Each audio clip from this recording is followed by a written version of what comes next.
السلام علیکم ورحمۃ اللہ وبرکاتہ۔ بسم اللہ الرحمن الرحیم۔ ناظرین، جیسا کہ آپ کو اس بات کا علم ہوگا کہ اللہ پاک نے ہمیں خوشی کے دو تہوار دیے، یعنی دو دن کے، ایک ہے عید الفطر، دوسری ہے عید الاضحیٰ۔ تو ناظرین، اسی والا سے ہم آپ کو مفتی عبدالباسط قریشی حافظہ اللہ تعالیٰ کی ویڈیو دکھانے جا رہے ہیں۔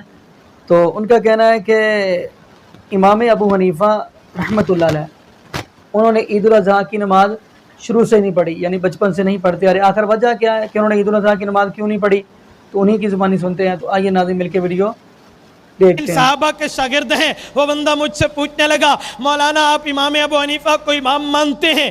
امام ابو حنیفہ نے تو بقرہ عید کی نماز پوری زندگی نہیں پڑھی۔ جب نہیں پڑھی تو آپ اسے امام کیوں مانتے ہیں؟ سال میں ایک بار بقرہ عید آتی ہے، انہوں نے تو نہیں پڑھی، اور میں مانتا ہوں نہیں پڑھی۔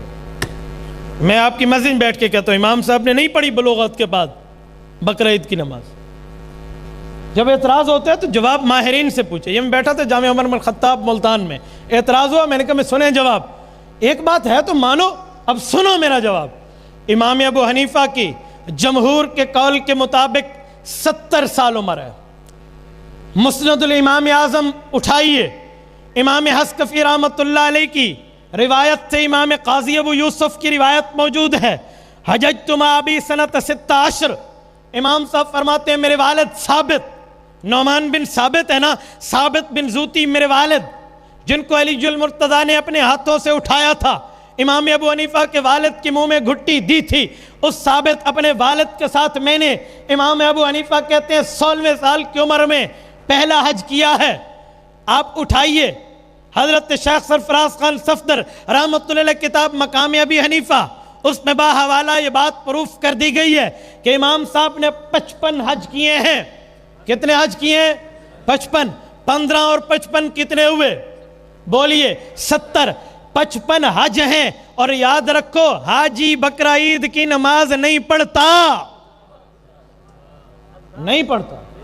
بلوغت کے بعد امام صاحب حج پہ حج، حج پہ حج، حج پہ حج کیا ہے۔ حاجی پڑھتا ہے؟ کوئی ایک بندہ اٹھ جائے جو کہے میں حج پہ تھا اور میں نے بقرہ عید کی نماز پڑھی ہے، میں تیرے ہاتھ چوموں گا۔ حاجی نہیں پڑھتا۔ میں نے کہا لوگوں، حسد کی آنکھ میں حسد آپ نے اپنی آنکھ میں اتارا ہے، حسد اپنی کانوں میں اتارا ہے، حسد اپنے دل پہ اتارا ہے۔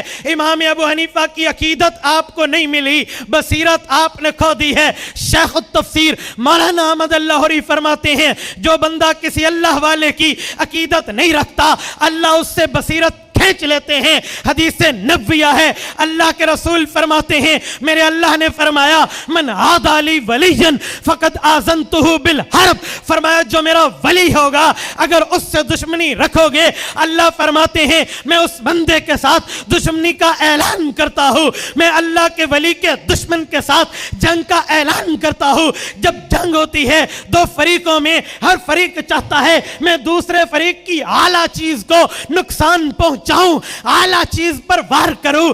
اللہ نے جنگ کی ہے ولیوں کے دشمن کے ساتھ۔ انسان کے دل میں اعلیٰ چیز ایمان ہے، انسان کے سر میں اعلیٰ چیز دماغ ہے، دل میں بصیرت ہو، دل میں عقیدت ہوتی ہے، ذہن میں بصیرت ہوتی ہے۔ جب ولی کی ولایت پہ ہم نے دشمنی کی ہے، ذہن سے بصیرت گئی، دل سے عقیدت گئی۔ میں نے کہا ابو حنیفہ پر اعتراض کیا ہے، ابو حنیفہ کو نہیں سمجھا، صحابہ کے اس شاگرد کی ویلیو کو نہیں دیکھا، مرتبے کو نہیں دیکھا، مقام کو نہیں دیکھا، حیثیت کو نہیں دیکھا، اور ابو حنیفہ پہ زبان درازی کی ہے۔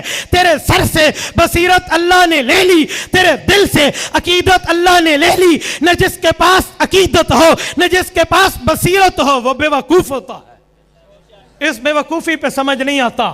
ہاں وقیع بن الجراح یہ سیاستہ کے اصحاب کے استاد ہیں، امام شافعی کے استاد ہیں۔ دیوان شافعی میں امام محمد بن ادریس الشافعی المتوفى 204 ہجری فرماتے ہیں شکوت الی وقی سوء حفظی فاوصانی الی ترک المعاصی فإن العلم نور من الہی ونور اللہ لا یعطى لعاصی۔ کہا میں نے اپنے استاد